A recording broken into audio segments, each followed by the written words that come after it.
प्रियो, हमें अपने जीवन में विजय पाना है तो परमेश्वर हमारे पक्ष में युद्ध करके हमारे शत्रु के ऊपर हमें विजय दिलाना है तो क्या करना है। यहोशू की पुस्तक 5वां अध्याय 13वें वचन को मैं पढ़ रहा हूँ। जब यहोशू यरीहो के पास था तब उसने अपनी आंखें उठाई।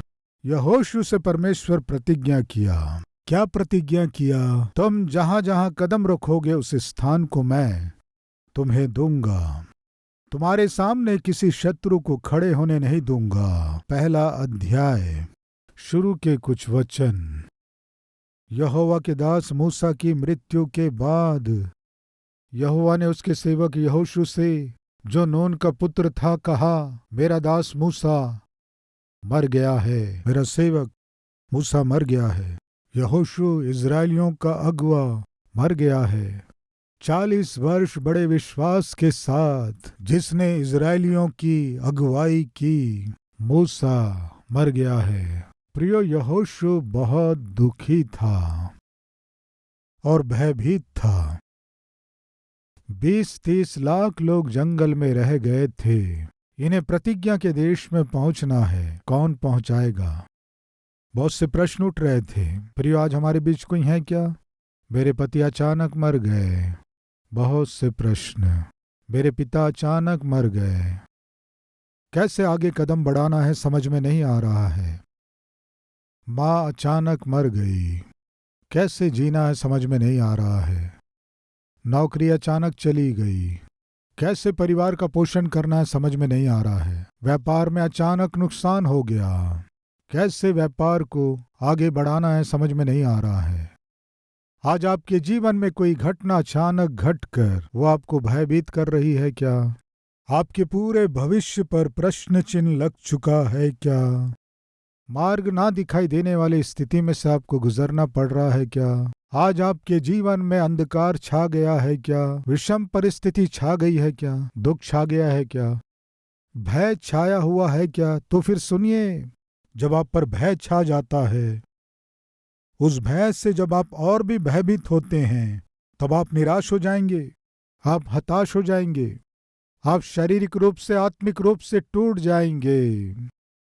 यहोशू जब ऐसी स्थिति में से गुजर रहा था, परमेश्वर बात किया। मेरा परमेश्वर बात करने वाला है भयभीत लोगों को निर्भय करने के लिए, जो निर्बल है उन्हें बलवंत करने के लिए, निराश लोगों में आशा उत्पन्न करने के लिए, जो निरुत्साहित है उन्हें उत्साह से भरने के लिए। मेरा परमेश्वर बात करता है, यहोशू, मूसा मर गया है। तुम कब तक चिंता करोगे? कब तक अंदर ही अंदर व्याकुल होगे? यहोशू, उठो। इस तरह परमेश्वर ने कहा। क्या कहा? इसलिए अब तू उठ, कमर बांध और इस सारी प्रजा समेत यरदन पार होकर उस देश को जा जिसे मैं उनको अर्थात इज़राइलियों को देता हूँ। प्रिय भाइयों और बहनों, आपको रुकना नहीं है। परिस्थितियों को देखकर या रुकावटों को देखकर या विरोध को देखकर या खतरा उत्पन्न करने वाले लोगों को देखकर या अपमान करने वालों को देखकर आपको रुकना नहीं है। परमेश्वर आपके प्रति उत्तम उद्देश्यों को रखा है, श्रेष्ठ विचारों को रखा है। वे श्रेष्ठ उद्देश्य और विचार आपके जीवन में पूरी होनी है तो आपको आगे बढ़ना है। कब? रुकावटों के मध्य। कब? खतरों के मध्य, विपत्तियों के मध्य, अपमानों के मध्य। आपके जीवन में परमेश्वर जिन सफलताओं को देना चाहता है, यदि आप पाना चाहते हैं तो आप आगे बढ़िए। रुकने की अनुमति नहीं है। उस दिन जिस परमेश्वर ने यहोशू से कहा, वही परमेश्वर आज आपसे कह रहा है, तुम्हें रुकने की अनुमति नहीं है। आगे बढ़ो। जो देश मैं तुम्हें दे रहा हूं वहां जाओ। उस वचन के अनुसार जो मैंने मूसा से कहा, अर्थात जिस जिस स्थान पर तुम पांव धरोगे वह सब तुम्हें दे दूंगा। 5वां वचन, तेरे जीवन भर कोई तेरे सामने ठहर ना सकेगा। सुनो, कोई तेरे सामने ठहर ना सकेगा। यहोशू, हिम्मत से जाओ। किसी को भी मैं तुम्हारे सामने ठहरने नहीं दूंगा। कहा, यानी अर्थ क्या है? यहोशू को परमेश्वर शारीरिक रूप से बल देगा क्या? बताइए। यहोशू को परमेश्वर बहुत ही बलवान करेगा? शिमशोन जैसा बल देने जा रहा है क्या? क्यों इस बात को कहा? यहोशू तुम मुझ पर विश्वास करो, मुझ पर विश्वास करो, मैं तुम्हारे सामने किसी को ठहरने नहीं दूंगा। कहा, यानी परमेश्वर क्या करने जा रहा है? एक उदाहरण बताता हूं, सुनिए। प्रियो, सिंह जंगल का राजा है। सिंह यदि रास्ते से गुजरता है, कोई भी जानवर सामने नहीं आ सकता। सिंह आ रहा है तो हर एक जानवर भाग जाते हैं। ये सब एक दिन एक लोमड़ी ध्यान से देखा। सिंह को देखकर वो सोचा, सिंह का जीवन क्या जीवन है। यदि सिंह रास्ते से गुजरा तो सब भाग जाते हैं। सिंह को कोई डर नहीं है, कोई भय नहीं है, निर्भय होकर जा रहा है। ये सोचकर एक दिन जब सिंह दिखाई दिया, लोमड़ी को भागना था, ना भागकर लोमड़ी भागा नहीं, सिंह के पास आ गया। तब सिंह ने उससे कहा, मुझे देखकर सभी जानवर भाग जाते हैं, लेकिन तुम क्या डरे बिना मेरे सामने ही आ रहे हो? क्या सोच रहे हो? इस तरह सिंह ने लोमड़ी से पूछा। तब लोमड़ी ने क्या कहा कि सिंह मेरी बात सुनो, तुम्हें एक समाचार देने ही तुम्हारे पास आया। तुम क्या मुझे समाचार दोगे? कुछ नहीं सिंह भाई, कल हमारे जंगल में इलेक्शंस हुए थे। कौन से इलेक्शंस? इस जंगल का राजा कौन होने से अच्छा होगा ये जानने के लिए चुनाव किया गया। फिर क्या हुआ अंत में? क्या आपको पता नहीं? आप हार गए। तो फिर कौन जीता? मैं ही जीता हूं। क्यों लोमड़ी, तुम जीते हो क्या? हाँ, मैं ही जीता हूं सिंह भाई। आज से इस पूरे जंगल का राजा मैं ही हूं। आपको देखकर सारे जानवर भाग जाते हैं, लेकिन मैं भागे बिना हिम्मत से खड़ा रहा। इसका कारण जानते हैं? क्योंकि मैं इस जंगल का राजा हूं। प्रियो, तब सिंह ने कहा, चुनाव हुए थे और तुम्हें इस जंगल का राजा चुना गया है, कैसे साबित करोगे?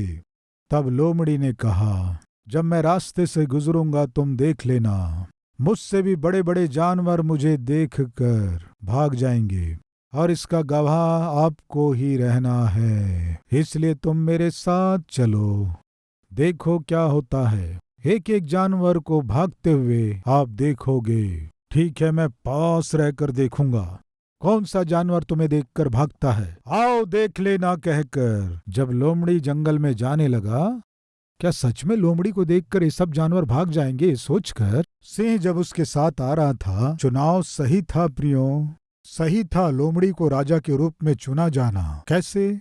सामने से आ रहा सिंह हो सकता है, बाघ हो सकता है, और कोई भी जानवर हो। इस लोमड़ी को देखकर भाग रहे थे। तब लोमड़ी सिंह को देखकर,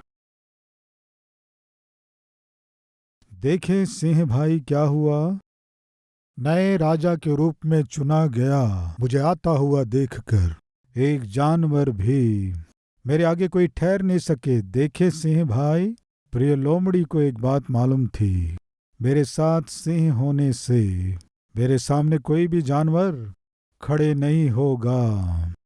आज हमारे बीच ऐसे कोई लोमड़ी हैं क्या? क्या कह रहा है परमेश्वर यहोशू से? यहोशू, तेरे आगे कोई भी ना ठहर सके, मैं करूंगा।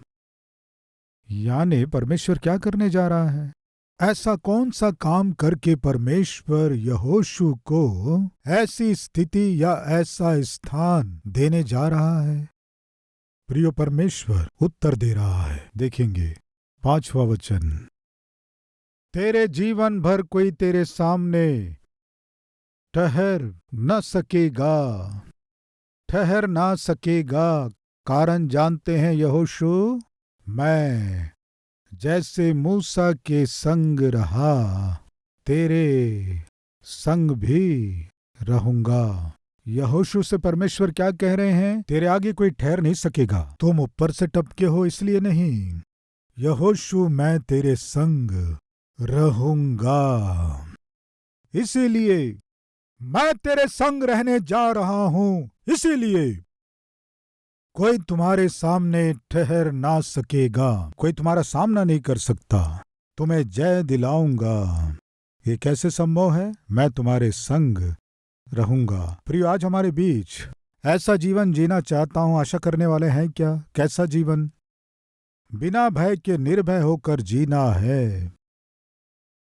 किसी से भी डरे बिना आगे बढ़ते जाना है।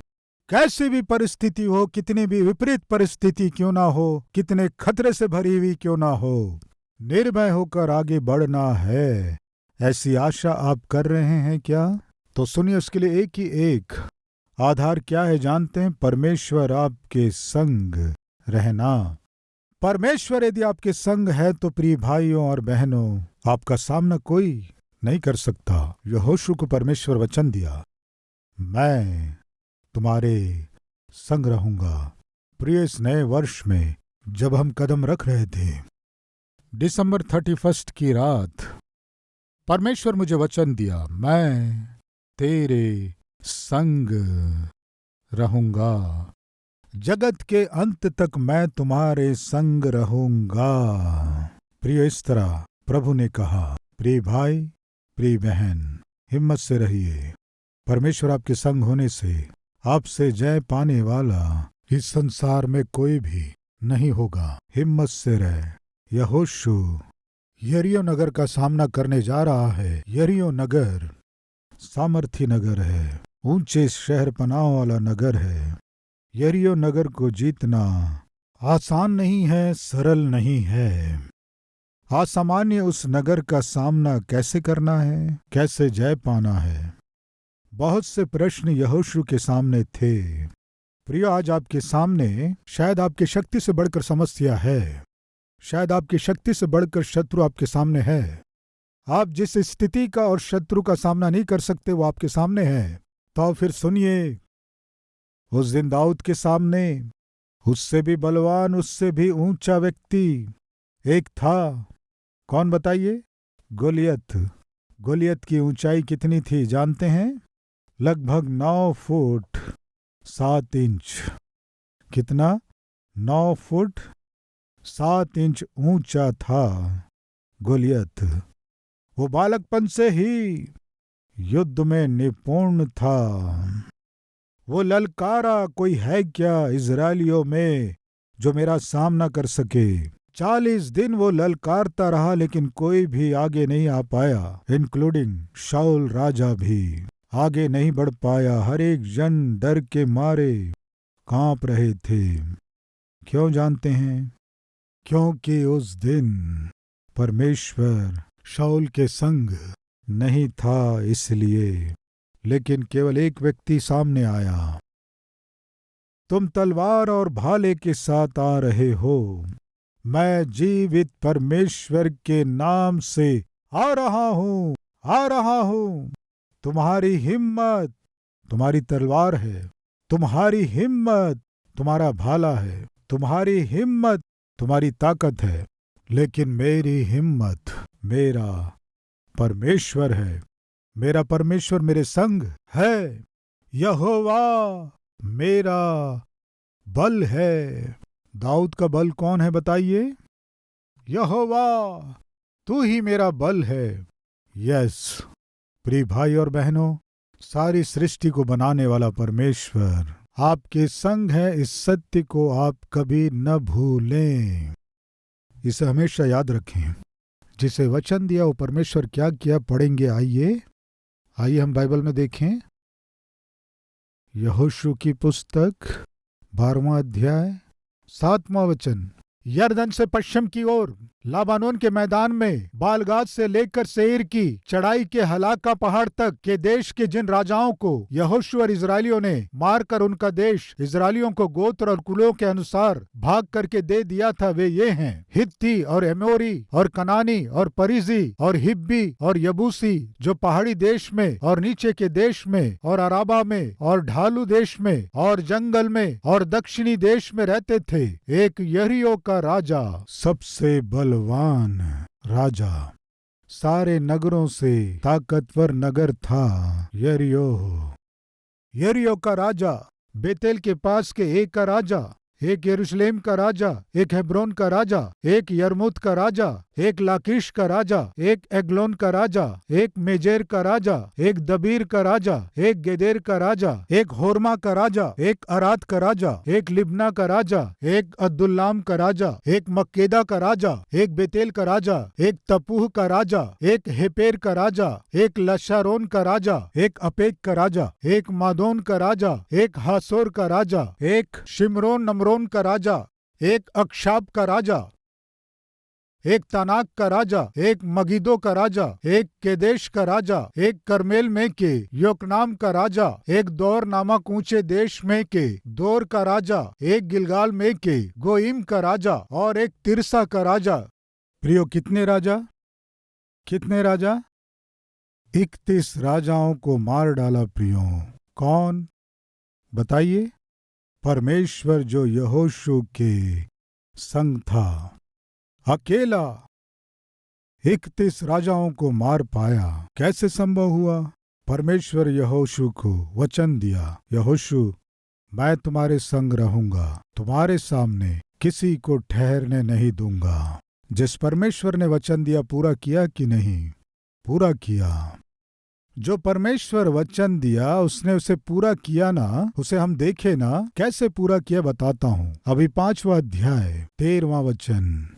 जब यहोशू यरीहो के पास था और शत्रु जब ताक में बैठा था, यरीहो जो घिनौना शहर था, जब उसकी आंखों के सामने दिखाई दिया, इस शहर को अपने अधीन करना असंभव है।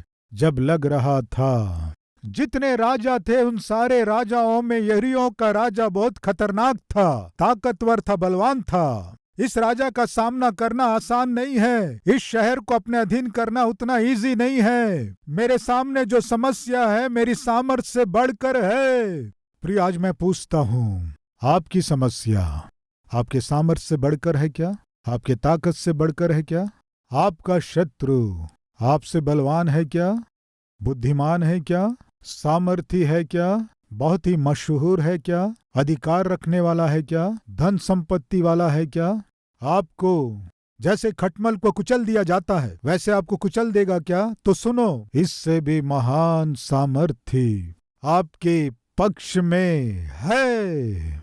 इसे आप ना भूलें, इस बात को न भूलें। उस दिन यहोशू के सामने महान नगर, महान राजा, कैसे आओगे देखेंगे, कैसे तुम इस नगर को ढा दोगे देखेंगे कहने से यहोशू के पास कौन आया जानते हैं आप? पढ़ेंगे, आइए।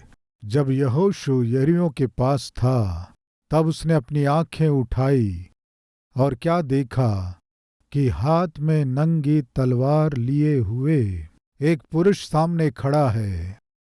नंगी तलवार हाथ में लिए हुए एक पुरुष यहोशू के सामने दिखाई दिया और यहोशू ने उसके पास जाकर पूछा, क्या तू हमारी ओर का है?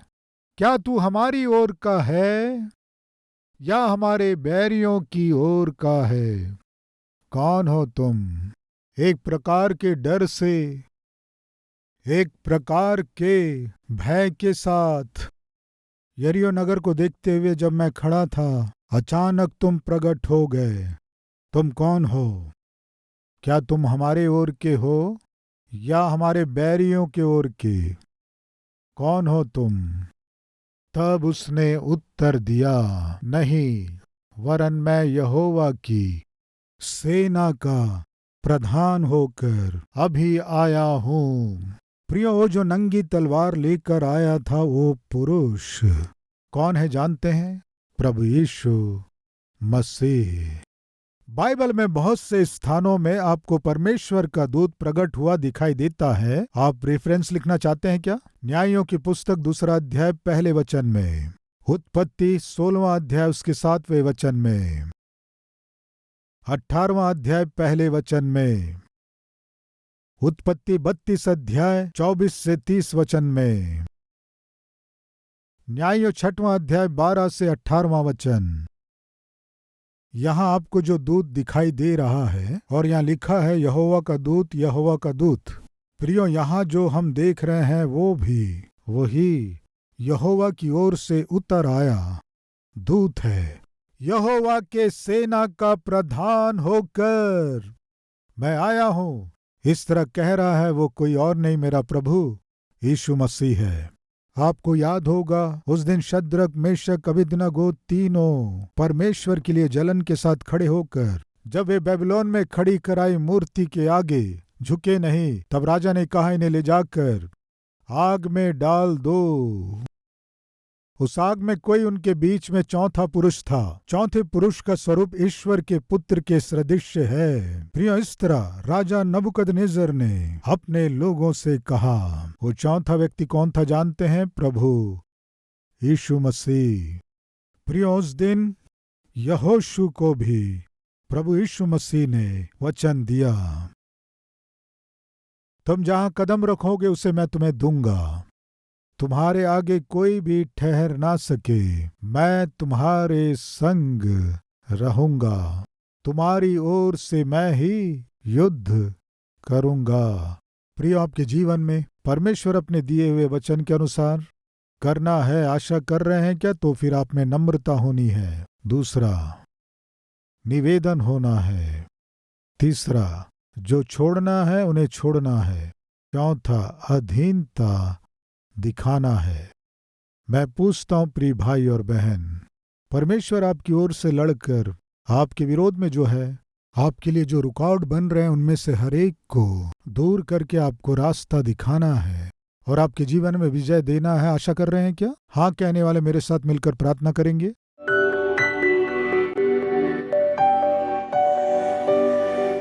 प्रभु, हमें नम्रता दीजिए। पिता, बताइए हम क्या करें। ऐसे निवेदन करने वाला मन हमें दीजिए। जो हमें छोड़ना है उसे हम तुरंत छोड़ सकें, हम आज्ञाकारी हो सके, सहायता कीजिए। फलस्वरूप हमारे जीवन में आश्चर्य कार्यों को हम अपनी आंखों से देख सके, सहायता कीजिए। पिता, अति शीघ्र उन्हें हम देख सकें, सहायता कीजिए। यीशु के नाम से मांगते हैं पिता, आमीन। प्रिय, अब से आप अपने जीवन से प्रभु को दिखा सके, ऐसे आत्मिक व्यक्ति के रूप में आप बढ़ सकें, मन से चाहता हूं। इस संदेश के द्वारा आपने आशीष पाया है तो लाइक कीजिए और बहुतों को शेयर कीजिए, और उतना ही नहीं, एक कमेंट कीजिए, उसे मैं पढ़ूंगा, प्रभु की महिमा करूंगा। फिर मिलेंगे, तब तक के लिए शलोम।